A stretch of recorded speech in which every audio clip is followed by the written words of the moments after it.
Hello, it is Topical Tuesday, November 19th, 2019. Did you see the news yesterday? The youngest of the five Kardashian sisters, technically a daughter of Bruce, or whatever his name is now, Jenner. Well, I guess when she was first the daughter, it was Bruce Jenner. So there you go. And Tovia's here, good seeing you. But that whole Kardashian sister keeping up with them clan, she's the youngest, and she was featured on the cover of, I think, Fortune or Forbes or some magazine like last year as the youngest self-made billionaire ever because her company was valued at $1 billion. Well, yesterday she cashed in. She sold 51% of her makeup company to a big international conglomerate, $9 billion makeup company. I looked it up, Coty Inc., for $600 million. So she retains 49% of the company. She agrees to remain the face of the company, to remain active, posting to her over 100 million social media followers, like on Instagram, where that's how she has gotten all the sales. She agrees to continue doing that and to continue introducing new lines, new cosmetics, whatever that means. Here's what it means. It's great news for small business owners, for entrepreneurs. I'm not going to get into all the stuff for Coty Inc. for the big company because that's not my world. Okay? My clients and I do not own multi-billion-dollar businesses. In fact, once I help my clients build their businesses to around 20 million or so historically, I've handed them off to other consultants. There's all kinds of other concerns going on with the scaling of a big operation like that, bigger than what I'm used to. I deal with companies that are getting to even startups, but getting to the $500,000, million, $5, $10, $20 million mode. And in this case, Kylie Jenner has hit it big. So, few things. Number one, this whole nonsense about is she or is she not self-made? Well, she's not self-made because her mom helped her. Here's the deal.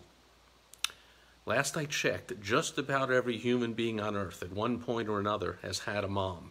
So just having a mom does not automatically make you a billionaire. So the mom didn't make her a billionaire. Second of all, we have proof. As I said, she's the youngest of five daughters of that mom, Kim Kardashian. So clearly it's not automatic that if you're a daughter of Kim Kardashian, Kris Jenner, sorry, did I say Kim? I take it back. Kim Kardashian has a couple of kids, but she is not the mother of Kylie Jenner. Okay, back it up, edit. So Kris Jenner's the mom of these five daughters, and obviously it's not automatic that if you're a daughter of Kris Jenner, you become a billionaire, because none of the other four have yet, or ever might. So that ain't it either. Third of all, well, Kris Jenner's pulling all the strings. You know, she's behind, she's the brains behind. Yeah, that's what is known as the manager. Last I checked, every successful celebrity, every successful athlete, every successful everybody has a coach, a consultant, a manager, many of all the same. You would not say that, that Elvis Presley wasn't the king because there was Colonel Tom Parker. Or the Beatles weren't the best-selling pop band of all time because they had Brian Epstein. It's not about the manager, okay? Manager can manage different things. In fact, I remember years ago seeing how Kris Jenner was taking on, she thought, you know, here I am, a successful manager of my own daughters. I'm going to start managing other acts. I don't know if she still does, but last I checked, I'm not sure if any of those other acts or any of her other daughters or her son or any of them became a billionaire. So I rest my case. Kylie Jenner is what is known as a self-made billionaire. She didn't inherit $1 billion. She made it. And she started this company when she was a high school kid. I think she was 15 or whatever, 20, 18, 19, something like that. But I think she was still a teenager when she started this business. I saw somebody else say like, oh, well, see, Kris Jenner has attempted to portray Kylie Jenner and mold her as the entrepreneur of the family. Last I checked, you know, I watched the first season or two here or there of the Keeping Up with the Kardashians because Kim Kardashian is just incredibly successful, kind of like the Jerry Seinfeld of success, because Jerry Seinfeld made it to #1 and made millions and millions of dollars, is still making millions, off what was called a show about nothing. Well, Kim Kardashian was known as the celebrity, the businesswoman, the successful person with no talent. Oh, she has no talent. She can't sing, she can't dance, she can't act, she can't write, she can't do anything. Well, I'll tell you what she can do. She can make money. So she is a fantastic marketer, promoter, and then people say, well, no, see, it's all Kris Jenner. Well, last I checked, again, Kris Jenner has managed a bunch of people, and they're not all successful business people. Kim Kardashian, in the beginning of the Keeping Up Kardashians show, I remember she was an entrepreneur. Again, okay, you can say her mom was behind it, but she was running a clothing store, supposedly, with her sister, and I remember they took a season and went to Miami or something from L.A., to open up a new location there or something, and all the drama made TV and whatever. So it's not that Kylie Jenner was molded by her mom to be the entrepreneur of the family. It's not that she was not self-made, that somehow somebody else made her. Kylie Jenner has just cashed in $600 million. Now, if she is like me and most other entrepreneurs I know, that doesn't mean she's going to go off and lie on a beach and play shuffleboard the rest of her life. It means she has $600 million to play with. You got some taxes. I have a feeling she has a good tax advisor, but she's going to have to pay some taxes. And she likely has some fees to her manager mom, for one, and other people are getting percentages. But then, and she might go, she probably already does, own a $20 million home, but she might buy another one or two and have homes in a few cities that she likes to travel to. But she'll have a lot of money to invest into her next entrepreneurial project. Now, again, she owns 49% of her company. I don't even know what it's called. Jenner Cosmetics, I don't know. And she has to stay involved. So maybe for now, she's not really going to put a lot of time or effort, maybe some money, into some other ventures. But here's another thing. This is the time to sell. So I have a client, Jeff Ducharme, who is one of the top business brokers that there is. Did over 100 transactions last year, and I keep forgetting to ask him how many he's done this year. But that's a lot of transactions, especially if you know, like I do, that small businesses, a lot of business owners plan to sell their business, think they're going to sell their business, want to sell their business, and there's no way that thing's ever going to be ready to sell. That's where I come in a lot of times. I get a lot of referrals from business brokers because, again, the business owners come to them. They say, I want to sell. And the broker's like, yeah, you got nothing to sell. You got your trucks with your name on it. You got, Maud has been behind the counter for 32 years, and she's got everything in her head about how the place runs. I mean, you need systems in place, and the business brokers will refer their prospects to me to help them put systems into place so they have assets. They have marketing campaigns, they have ads, they have sales systems. All the money-getting aspects of the business are put in place in systems, so now you have something to sell, right? It's not just, oh, we're Joe's Plumbing. We're Joe's Plumbing, and we have this ad campaign that we run every spring during the quiet time, and it always generates X amount of money. And then we can run it, this one in the fall, and we do this one around the holidays, and we do this one here and that one there, and this is how we do this, and we have this system, and lots of systems in place. Well, now somebody might want to buy the thing, right? So Jeff did a little presentation for my clients. I host the All-Star Entrepreneur Mastermind event, and about a year ago, I do it 3 times a year, so about 3 or 4 of the events ago, Jeff got up and he taught, and it stuck with me because it makes a lot of sense, and I checked it out and talked to a lot of people, that the right time to sell a business, contrary to what people think, is on the way up, is when the business is still growing. Okay, so a lot of business owners think, I want to sell a business when it's at its peak, or now that it's starting to go downhill a little, now I want to sell it. Well, here's the deal. When it starts going downhill a little, you're not likely to get what you could have gotten had you sold it when it was still going up. Now, and if you think you're going to sell it right at the peak, well, just like the stock market, who can ever guess the peak or the bottom of anything? So the right time to sell is on the way up, and then you just don't listen to all the naysayer, ridiculous people don't know any better that'll say, like 10 years later, when the company's 10 times the size, oh, you should have kept it. blah, blah, blah. No, you should not have kept it. You should have sold it while it was on the way up, and then somebody else that has all the structure can bring it to the next level, and that's exactly what just happened with Kylie Jenner and her cosmetics line, right? She sold it to this Coty Inc. Now, Coty Inc. has 2 lines of cosmetics right now, and they've both been around since I've been a kid. So last I checked, that's a long time.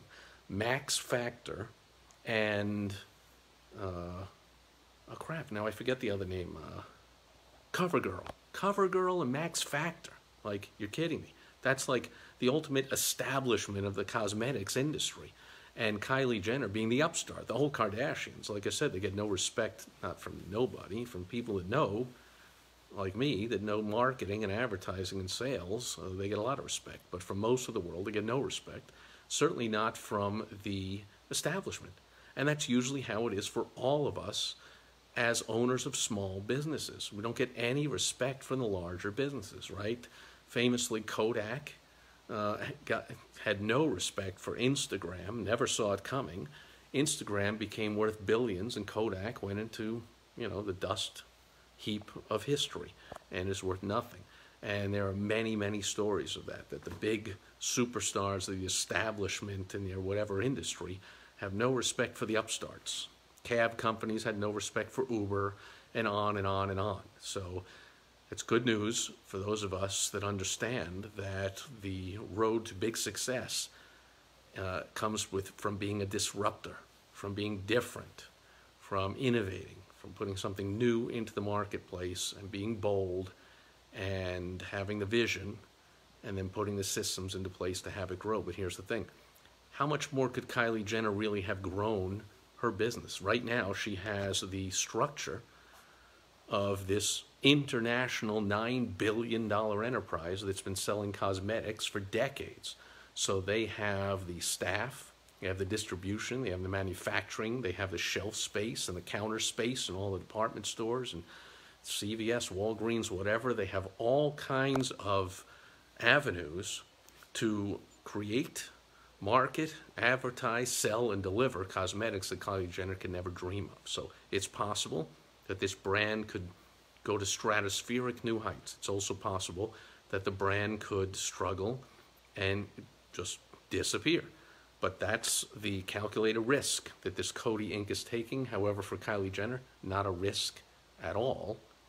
Basically not at all. I mean, she could have sold 100% of the company and then had no risk at all, but I have a feeling the company would not have done that. Because then what incentive is it for Kylie to stay on and to keep selling her stuff to her 100 million Instagram followers and have her be it on the TV show and have her sisters promoting it and whatever. So I think it's a great deal for both parties. Much better deal for the small business owner, for Kylie Jenner. More of a risk for the established company, but with 2 old, crusty, old establishment brands that, my grandmother would have used. I think it's the move Coty knew they had to make. And I love the fact when it said Kylie will still come out with new cosmetics. Well, but now she's got like 50 of the world's most experienced, knowledgeable cosmetic people to consult with her, right? So instead of, in the past, I'm guessing that her team to consult with about her cosmetics has consisted of 5 people, right? Her 4 sisters and her mom. Hey, what do you think? Does this smell good? What do you think? Does this look good? Whatever. What color do you like? Okay, great. Now, she can take it right to Coty Inc., and they can have all their focus groups and all their test marketing and all the everything, and I just think this has a chance, if Coty plays their cards right, to be a massive success. And remember that Kylie Jenner still owns 49% of it. So just all around fantastic success story for the small business owner. And a big lesson to everyone out there. I say this a lot. I hear all the time from business owners, but it's my baby. This is my baby, my business. It's my baby. I named it. I brought it up. I've had it all the years. It's my baby. It is not. So if that's you, if you think, or you say, or you even think of saying that your business is your baby, knock it off. You have kids? Okay. Your baby is your baby. Your business is a business. And a wise mentor told me years ago, there's only one reason ever to start a business. That's to sell a business. That's what Kylie Jenner understands. It's not to say no to 600 million and go, ooh, I'll just hold on to it. It'll probably be worth more next year. And then, ooh. No, no, no, no. That's the success. That's the cash out point. That's where you put $600 million minus tax expenses, whatever, into your pocket. And she still has 49%. And now she has a lot of money to do her next venture, to take a year off, and then do the next venture, to do whatever the heck she wants. Again, can't take a year off. It's in the agreement, from what I understand. She has to keep working. She does own 49% of it, after all. She has to continue to tweet out or Instagram post or whatever it is and promote the brand and be the face of it and bring out new products or whatever. But she can basically, the rest of her life, obviously, she's all set. And isn't that a great place to be? So, no, a business is not your baby. Your business should be formed with only one thing in mind: to sell. And everything you do should go towards that. That's why you don't run things seat of your pants, out of your butt, making things up as you go along, or just saying, well, I know how it's done, or Marge behind the desk for 40 years knows how it's done. No, you put everything into systems. You know, I had a great conversation with an up-and-coming superstar client of mine today who, has just revolutionized his life over the year and a half, and he's got a brilliant, supportive wife. And he told me that, my wife supports me and says now's the time to really build this thing up, because now, basically, they got their bills paid and the stress is off of the years of grinding it out and wondering where the next paycheck is coming from. Now things are happening. Now's the time to go do some stuff. And he realized that, we talked today about a new system he's putting into place. And he said, it's a new stream of income he's putting into place for his clients. And he said, I'm going to systematize this thing right off the bat. So I increase my income without increasing my workload at all once it's set up. Now, of course, it's not exactly totally true. There's always a little upkeep and a little tweaking and a little, you got to check in on how things are working and make a few tweaks and improvements along the way. But basically, he's exactly right. The work, the time, the money, the effort is in the setting up of the systems. And then the true CEO is always looking for exactly what my client said, looking to make more money without working more. So the first question that a true CEO asks is always who and not how. Okay, the successful CEO, the scaling, growing entrepreneur that's truly successful and on the road to mega success always asks, when a new opportunity arises, first question is always who, not how. It's who can I get to do the doing of this? Who can I hire? Who do I get? Let's make money off it. What the struggling, unsuccessful solopreneur, stubborn, I got to do everything myself, and therefore my income and my lifestyle is never going to be great. My stress is going to be high, but I guess I'm going to retain control over everything. Well, good for you. That person asks how whenever a new opportunity arises. We can do that? Well, how do I learn to do that? I guess I got to buy a course. I guess I got to figure it out. Do I have the time to do it? How am I going to do that? Do I have the expertise? Do I have the software?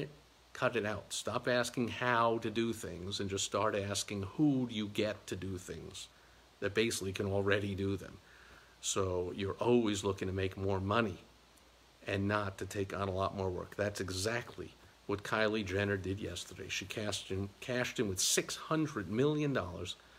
And not only is she not doing more work, she's likely doing one heck of a lot less work, sourcing, manufacturing, and distribution, and all that kind of crap that she no longer has to deal with. Now she's the celebrity face of the brand, continues to do all that stuff, and pocketed $600 million. And if the brand grows under the guidance of a well-respected, very successful cosmetic company, a $9 billion company, been around for decades, if it continues to grow, then she keeps making more and more and more money as well without doing more and more work or having more and more stress. She's going to do less work and have less stress, make more money. To me, that's what business is all about. You hear me say it all the time. So that'll do it for Topical Tuesday. Big day for small business owners. Big day for entrepreneurs. I think she's, I don't know, 25 years old or something, and a self-made billionaire. How about that? Way to go, Kylie Jenner. That'll do it for Topical Tuesday. Thanks everyone watching live and on the replay, and I'll be back tomorrow on World Wide Web Wednesday. I'll have a tip for how you can improve your business using the internet. Thanks for being here today. I'll catch you tomorrow. Over and out. Bye-bye.